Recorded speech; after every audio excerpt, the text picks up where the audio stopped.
We're supposed to be talking about beauty. Never mind all So this. What never mind. are we talking about? How there's a little list of questions. How did we meet? Can you remember when we first met?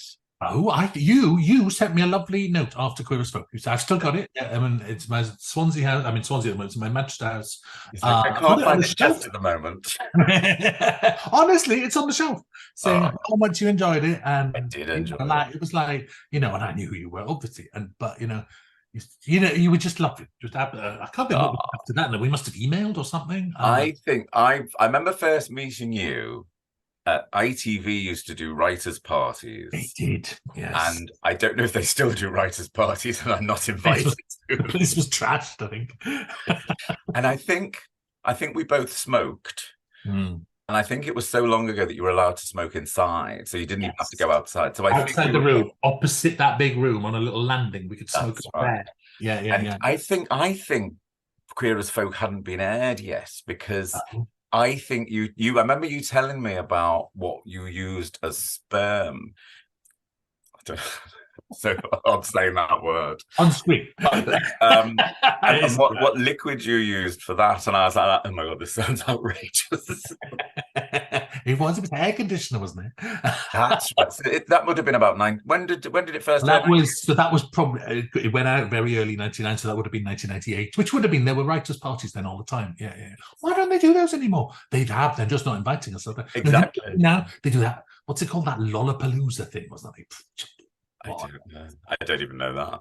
No. Oh, we're not invited to that. That's the stars. No writers go to that. That's just Oh yes. it's Kate Kelly and all her gang.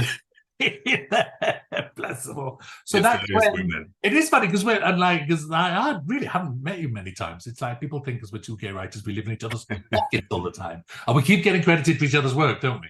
Yes, I was really offended when Tony Garnett, who produced the film A Beautiful Thing, of course, he's quite a significant, I mean, sadly no longer with us, but quite a significant character in my career. You. Um, and I was at a BBC writers' party, and he lolloped up to me. He didn't lollop at all, actually, but he lolloped up to me. I'm going to stick with it. And he said, "Can I just say what you've done with Doctor Who? It's fucking amazing." Oh, I thought you were going to say Queer as Folk. It was Doctor. No, it was Doctor Who. And give him his due after I gently berated him. The next night I saw him at another party and he came up and said, "Can I just say what you did with Shameless? Fucking amazing." So very good sense of humor. But my idea that I was as significant to him as he was to me was completely crushed. Imagine. So what he produced Beautiful Thing, how marvelous. It's like let's talk Beautiful Thing. It's like because this is so what you're in rehearsals now? This is all Yeah. starting. 30, yeah, I think they're 3 weeks into rehearsals. 30th anniversary Are you production. there? Are you is it being amended? Is it being Do you know what? We're not amending much. However, because it's 30 years since it was done, so I don't want it is a museum piece, so it doesn't need to be updated in terms of that kind of thing. I mean, there's a few things I changed, like they mention a shop, Gateways, and nobody ever knows what Gateways is. So I've changed that to Tesco's just because in the 90s you knew what it meant. But it was interesting because we have actors of color playing most of the parts. It suddenly for me made it an interesting thing because that area in London, when I was teaching there before I wrote the play, it was quite a racist area. It was a very white working class area.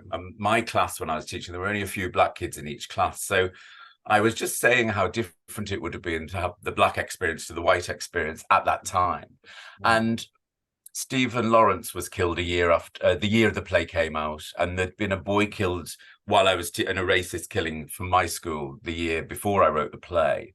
Roland Adams, and he didn't make the headlines quite as much because his killers were found really quickly. But the headquarters of the BNP were up the road, so we have added a few lines here and there to just reflect that there would be.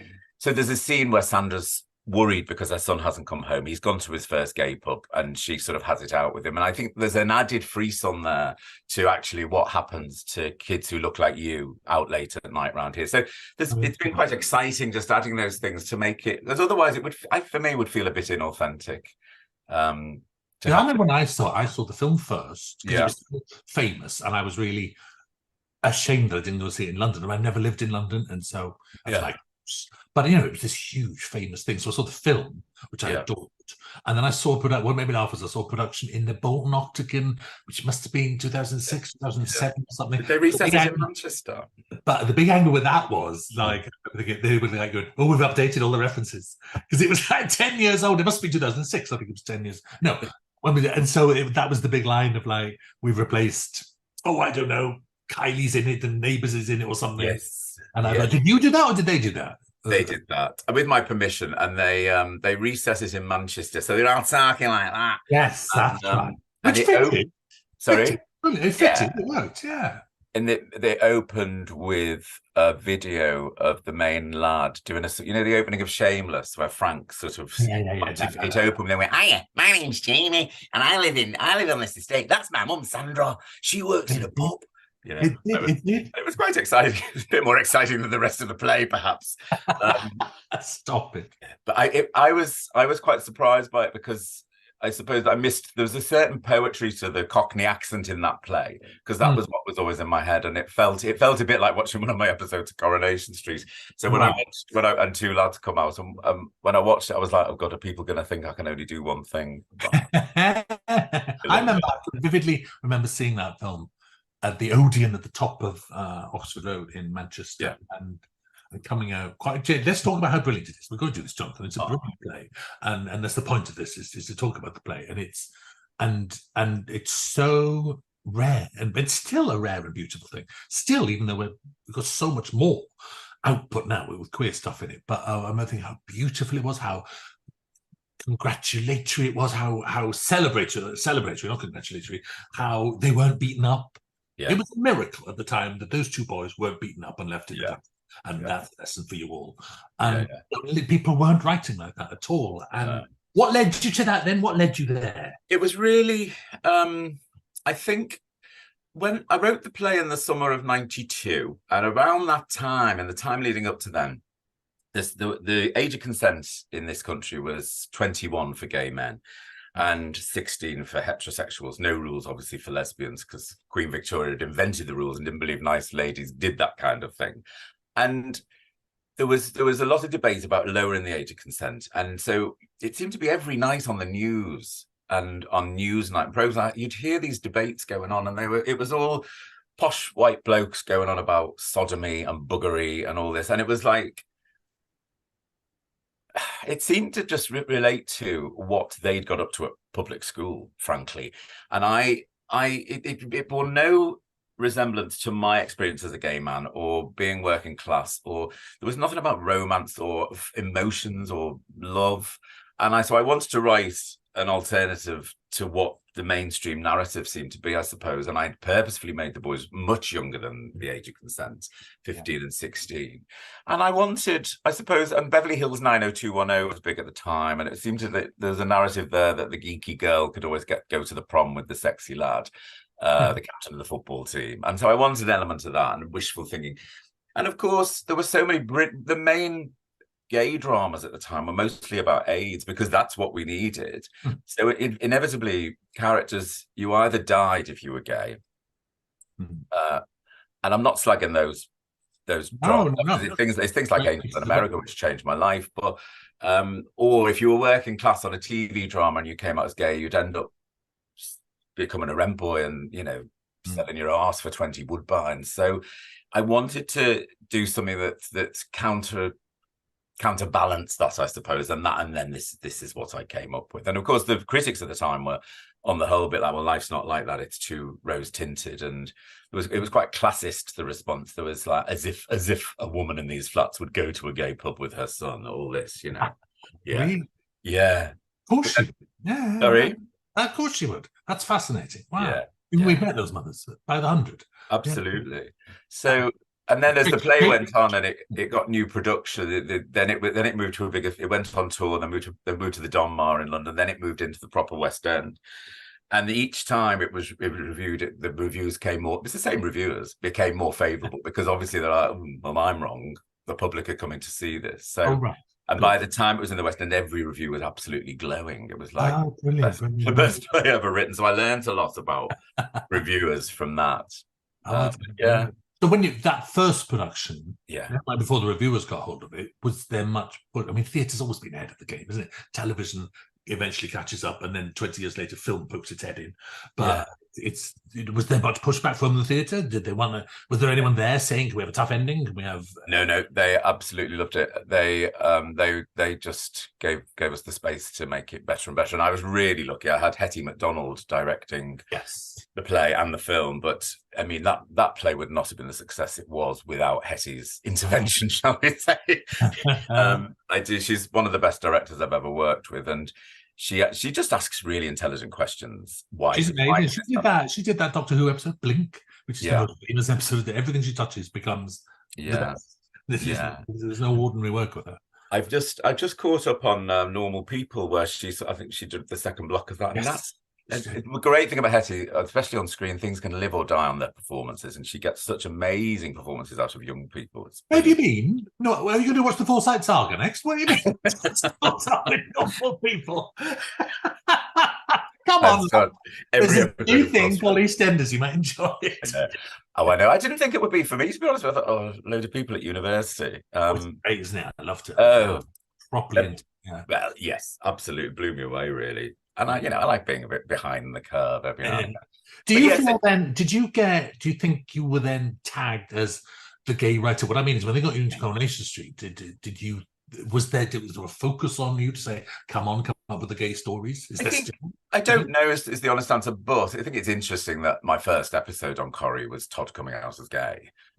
So whether I was brought in at that point because that was an important story to them, I don't think it's a coincidence I was given that episode, and it was certainly a nice way to start the job, because I went to do this. Yeah, I mean that's 20 years ahead of the whole argument about authenticity and truth and stuff like that. Good for them. Well done. They do that now. I think would be But I mean, let's be honest. I'm not the only gay person in that room, and I never was. So it's whether that's just me aggrandizing my part, I don't know. But and when you did Queer as Folk, tell me about the genesis of that. How did that start? That was me working on soap operas and putting in lots and lots of gay characters all the time. And then and I did an evening thing called The Grand. That ran for 2 years. The Grand. I remember it. It was very grand. I love that. She's upstairs like a Spanish widow. That's the one. She's locked away like a Spanish widow. Locked away. That's great. Everyone listen, that's a phrase I made up, and everyone thought it was a real phrase. Jane Danson and Jane Hazelgrove both in it. Great cast, all of them. Rebecca Callard, was she in it? Christine Mackie, Dr. Gaddis was in there. Wow. Gorgeous, really lovely, gorgeous cast. Real laugh, actually. All of us in Shed of Granada. And so it was a big gay episode of that with Paul Warren in the lead role. Such a good actor. And that was good. Sometimes your own script show you the way. I'd love to say that I was sitting here at this desk going, I must get more gay people on television. It's a cause, but it's not. It's just stories rising up in you, and kind of afterwards you kind of look back and go, oh, that was very gay. And so actually it was an executive at Granada called Katrina McKenzie, who was lovely. She just moved to Channel 4, and she looked at that episode, and there was a bit of trouble getting that episode on. There was a bit of bumps at Granada of people humming and hawing, and no, it wasn't that story sounds as though it was homophobic, humming and hawing. It was more that I kind of changed the format for that episode. Anyway, but Katrina looked at that episode and said, actually, she pointed out the obvious truth, which is that you've written that better than you've written anything else. Wow. Thanks, love. Everything else is rubbish, isn't it? Yeah. Now you tell me. I worked all these years, one good script. That's all. But it was lunch at the V&A behind Granada. It's probably one of those eye-opening moments. You don't get enough. People don't. I always find people don't often tell the truth to writers enough. People don't actually say you're good at this, you're bad at that. Yeah, they do you're good at this stuff. They won't say you're bad at that. And it was someone really pointing out that's where you should go. Which sounds really, you'd have thought I'd have known that, but I didn't. And then that became Queer as Folk. So she said, I'm going to Channel 4. I'd like you to write something gay. And well, it wasn't a commission. It's never a commission, is it? But if you'd like to bring us a script, it was that kind of. And I did, and she and Gob Neal at Channel 4 put me together with Nicola Schindler, who's like my producer to this day, who I love. So it's just a bit of magic. Granada in the 90s was absolute magic. It was a gorgeous place to work. Yeah, it was properly brilliant. I loved it. It's interesting that because like Beautiful Thing was my 7th play. Yeah, it's the one that took off my career, took off with it because it was the first time I'd written anything gay, and therefore immediately it became more authentic. I had something to say, and I knew what I was talking about. And you know, the stuff beforehand was lovely. It was all stuff with youth theatres and big casts, but it was all sort of me having a go at writing, really. And I think it's no coincidence that my career hit its stride as soon as I started being more honest with my writing, I suppose. So it's all us finding out who we are, isn't it? Sitting yeah, it's all about us. Was that I'm always interested in you as a teacher? Was that from you? I'm from a family of teachers, and I was thinking they must have to observe boys and girls in the yard who are not free to be themselves. Was there a lot of that in there?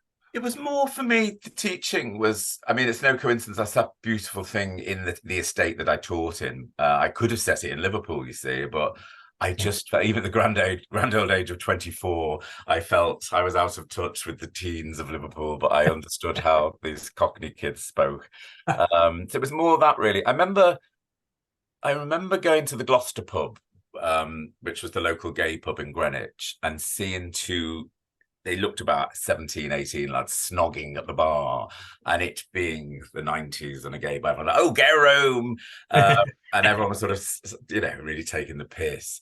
And then a few weeks later, I saw one of them on Thamesmead, the estate, with a load of lads. And I thought, of course he behaves like that in the pub. That's the only place he can do that. In those pubs, as you remember, every gay pub had darkened windows, so you couldn't see in. Worlds. So it was more things like that that made me really think. And and I suppose I had to question myself when I was teaching, because like it was in the age of Clause 28, and I couldn't say I'm gay. But the kids in my class, I remember someone said something homophobic, and I said, why shouldn't you say that? Thinking they'd have really, really clever answer, and because you don't like it, sir. I know. And I think I was fascinated by the sparky kids I taught, who didn't give a shit, who were God knows what their home lives were like, but who'd I remember there's a girl came into my class, and she was I had a really nice class, but my tutor group, and she came in towards the end of the first year she'd been excluded from another school, and she had love and hate written on her knuckles in biro. And I said to her, I said, listen, you're going to meet a load of teachers today you've never met before, and they'll sit you at the front where they can see you, and you've got love and hate written on your knuckles. I said, do you want to have a little think about tomorrow whether that's the best way to sell yourself on your first day? So God love her, she came in the next day and she'd written love and love on her knuckles. It's amazing. And she listened to you. She did listen to me.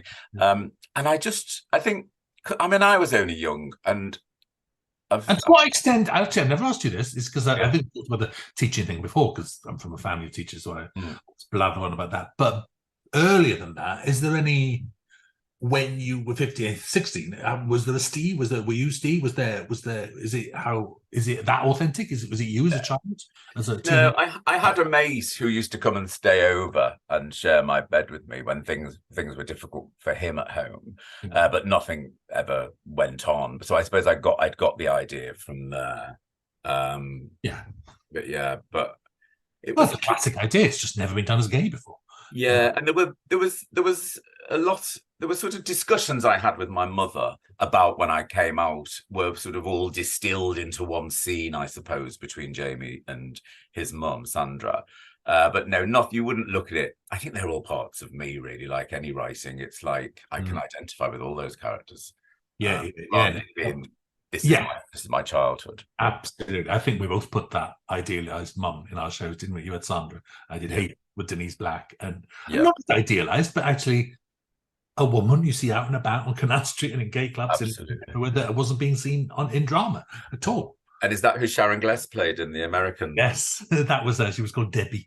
That was Hazel. That was Sandra. That's a fine tradition, frankly. The best part of my career, kid. I love that. When did you kind of realize? Was there a point at which you realized that Beautiful Thing wasn't going to go away? That it was always going to be? I think not really. I think there was a point when I remember it being on in London about 10 years after it had been on the first time, and it was Andrew Garfield played Jamie. Oh, did And, he? and Oh, it wow. was, and he won an award. He won the Evening Standard Award for it. And it was a lovely production. I remember feeling a bit embarrassed when they started it. And it was a bit, it felt, not that it is autobiographical, but it felt like I'd put my diary on the stage and said, here's what I felt was important 10 years ago. And that's quite exposing. And then after that, there was, and then this is it. So he left and Jonathan Bailey took over from him. Oh, What a cast. you can spot the stars. Wow. Yes. And then there was a period when it was seemed to always be on, and I'd see reviews for it.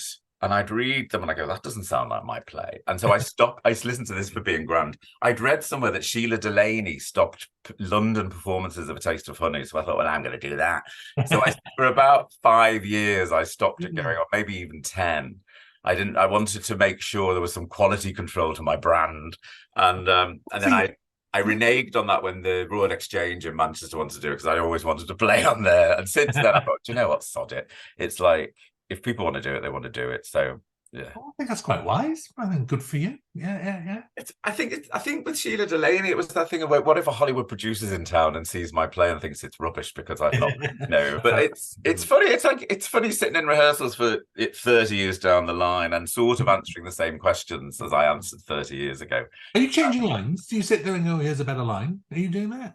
No, I've added a few extra, but yeah, that's interesting though. I love that. I think it's But no, it's sort of, there's a rhythm to it, I suppose. And it's like, there will be people coming to see the play who saw it 30 years ago and know every line. And it's like, well, let's not mess with it too much. Sometimes you get to see it. It's like, very true. I remember seeing a production once and thought, this isn't a production, it's an approximation. And I said that to the director. Oh, wow. You must have gone, no, wow. That did go down. Did he like it? No. No, he didn't. Oh my God. A few issues with this production, as I say in the email, then you don't hear anything back ever again. Yeah. And do you think, I hate this kind of question, and yeah, as a viewer and an audience member, I think to myself, where do you think those boys are now? I'm sorry, I genuinely want to know. What happened? What happened, Don? It's funny now, I saw a dance production of this. You know, that online, that looked gorgeous. It was really beautiful, and it's a real lesson that we all think our dialogue is so amazing that nothing can happen without it. And I saw this production where they didn't utter a word, and it was probably one of the best I've ever seen. Well, that's still a great compliment to you. That's yeah, well, and they opened it with the older Jamie, because they did it site specific in the flats where the story was set, and just before they were bulldozed. So the bulldozers were arriving, and 40-year-old Jamie arrives home to see the flats before they're demolished, and then he remembers what went on. And I remember thinking, I wonder who he is now. And I think the beauty of the story is that whatever happens to them in the future, we leave them at a moment where anything is possible, and it's about first love and all that. However, and of course the actor says to me, what do you think happens to them? And I go, well, that's not important for this production, but I mean, I imagine Jamie goes to university, Steve works at the local sports centre, but yeah, and they're not together that long. However, I think it's he's the one that got away, and it's that moment. It's that moment when they were happy and they were safe. Yeah, and you could return to them 40 years later, and and it's interesting because I think yes, there'll be people going to see the play who saw it 30 years ago, but there'll be people, hopefully, like 15-year-olds, 16-year-olds, absolutely never seen it before, and it's very, very interesting. What is it? Because it's 30 years. It's taken 30 years for Heartstopper to arrive, which is actually the same mood, the same happiness, the same celebration, the same joy. 30 years that took. How far ahead of the game were you? Because those two boys are like the two boys in Heartstopper. They end up happy. They end up. They still got their vulnerabilities, and they're still, life will be tough to them at some point. But in that moment, they're together and they're happy. And my God, you're ahead of the game, love. Come on. She had to go, dear. She did it, love. But I love that. That's what I always loved about it. That was the feeling of stepping out of the cinema that day. Did you have much to do on the film? Were you there? I went for like the important scenes. It was difficult. Like the bedroom scenes I didn't go to because they were filmed in such a tiny little space. But I went for moral support to see the dance at the end being filmed, which was quite an experience. And of course I was in the film. I played the man with the broken leg in the pub. 17 takes. And the whole scene was filmed on one shot, and my line was at the end, and they were just feeding us free bottles of hooch from 8 in the morning. So it turned into quite an extraordinary day. That wouldn't be allowed now. There's one thing you've crossed a line. Absolutely. But no, yeah, I went down. Yeah, I mean, I was there quite a bit, but I think that with me, when I've done TV dramas, I've not been on set that much. But with comedy, I was always told I had to be there every day for comedy. So like when I did things like Gimme, Gimme, Gimme or Beautiful People, I'd be there all the time. I mean, I was more of a producer on those as well, because sometimes a joke doesn't work or they're not getting the joke right. I remember the first shot we filmed of Gimme, Gimme, Gimme was Kathy Burke running down the street that said she's got 2 pints of milk. And when you get there, they've got a bottle with 2 pints, a carton with 2 pints. And I said, no, it needs to be two single ones. So it's that. And yeah. I'm always worried they're going to be, but things like that are less important on a drama. It's a bit boring on it. I bet you're there all the time, aren't you? No, I get bored to tears. I used to be. I spent like Queer as Folk from about 1998 to 2003 or so. I spent every day on set and everything, and I kind of think I've done that now. It's like there's to be honest, there's not much you can throw at me that I haven't seen. I lie. Every day is a new problem you've never seen before at the same time. But no, in the end, we're better off here at the keyboard, aren't we? I think you'd be on set. I used to find I'd be on set all day. I'd be asked one question, and I was glad I was there. One. Yes. But that's a long day to be asked that one question. We have email for that now, don't we? Yeah, well, exactly. Now they text you. Yeah. Exactly. It's the same with theatre rehearsals, I suppose. Now it's like the writer. I think it's really important for a playwright to be in the rehearsal room. However, I think there needs to, if you've got a 3 or 4 week rehearsal period, the writer needs to absent themselves for the middle week or 2 weeks, because is that right? You need someone who's really close to it to be able to say to the actors in the 4th week, this has really changed. I think the actors need a space to go, this is shit. I can't say this line. And it's hard to say that when you're there. But it's great to have someone who's really close to it, seeing how much something's growing. Before we came along, what's the representation of gay characters that you remember? God, I can remember on EastEnders them referring to a social worker called Ruth Lyons, and Dr. Legg just told Pauline she lives with another woman, and she was only in like 2 episodes, and that was before the big Colin and Barry stuff like that. Before that was the first one I've heard mentioned, and I've just put a social worker into an episode of Doctor Who, and I've called her Ruth Lyons. Oh, that's amazing! Of that one character who came into 2 episodes, and so it's like, we'd just be happy. We were starving. Do you remember everyone with Friends dying for Chandler to be gay? Do you remember that? We died for people to be gay. We just sit there, and eventually we kind of willed it into existence, actually, just by hard work. You and me and 1 million other writers who don't get lauded. Well, I'll never forget, I went to Kathy Burke's house to watch the first episode of Queer as Folk, and we sat there with our sort of jaws on the floor, because it was just nothing like it. Wow. It's bizarre now to think that these things broke the mold, isn't it? Because they're part of the furniture now. But back then it was such big... Now it's like Kathy come home now. People referred to things from the past. Oh yeah, it was very good. Kathy come home. I feel like period drama. It's like so ancient, and you must get, how much do you get fed up with that whole, what is funny thing, you go through that whole representation thing where people sit there and go, it doesn't represent me, it's not representative, it doesn't represent, and you sit there going, it's not about representation, it's a story. Blah, blah, blah. Now I think you look at Queer as Folk and go, oh, it's so representative, it's so absolutely what was happening there, and every word is said by someone somewhere. But do you get that thrown at you a lot? Like, do you know what? I'm sort of cosseted from a lot, because Corrie takes up a lot of my time now. It's like, and we are a proper team there, so I don't worry about it too much. And the great thing about Corrie is it's quite an anonymous job. Nobody's pointing the finger at me in the way they would be with you. It's really just my theatre work that I do on my own, really. So I don't get it quite as much. Did you have it with Gimme, Gimme, Gimme though, with James? God, well, we had it really. Yes, absolutely. I think because I was the darling of the gay press because of Beautiful Thing, and then I came along with this foul-mouthed, smelly sitcom, and and then I was pushed out into the wilderness because they all hated. Is that how you feel? Really, really, really? Wow. Yeah, they all hated James Dreyfus's character Tom, because he was gay, because he was they were both meant to be vile, and so they were never meant to be role models. I did write Beautiful Thing thinking of role models and representation and positive imagery. When I wrote Gimme Gimme Gimme, I wrote it to be funny, and it was end of the pier humor. It was the same time as Queer as Folk, wasn't it? Well, we were there the same month or something. It's like, I think, yeah. Well, we came out, I think, 98, or maybe we made it in 98, so it started airing in January. Same time, I think. Yeah, we were. I think we were February 99. Maybe you were January. Yeah. Yes, I remember whenever it was. I remember meeting you at that party, and you were telling me about what you were doing. I was like, fuming. He's done one. Did we race to get on screen? But it's bizarre to think that they were some of the first sitcoms and dramas to have gay characters in the lead. I know. Well, outwardly gay characters after years of Mr. Humphries and things like that. It's like, yes, I remember. Yeah, it was definitely the same time as you. God, I'll never forgive you. You got the Attitude cover instead of Queer as Folk. What? Like that Harvey man, like that. It was round about the same month, I think. Unless I'm completely... When are you going to catch a break, Russell? bitter to this day. Oh, I could. Do you know very much for all eternity? Absolutely. And that is fun because I love that. I love Gimme. You know, I love Gimme.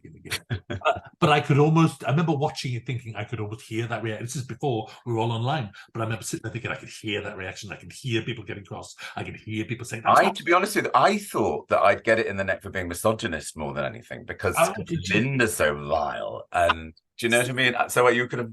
But the amazing thing about Kathy is you can give her the filthiest line in Christendom and she self-cleans it a bit as she says it. And people would forgive Linda because Kathy just has a way of sanctifying everything. Oh my God, that very last moment where she takes off her wig is my favorite things in the history of television.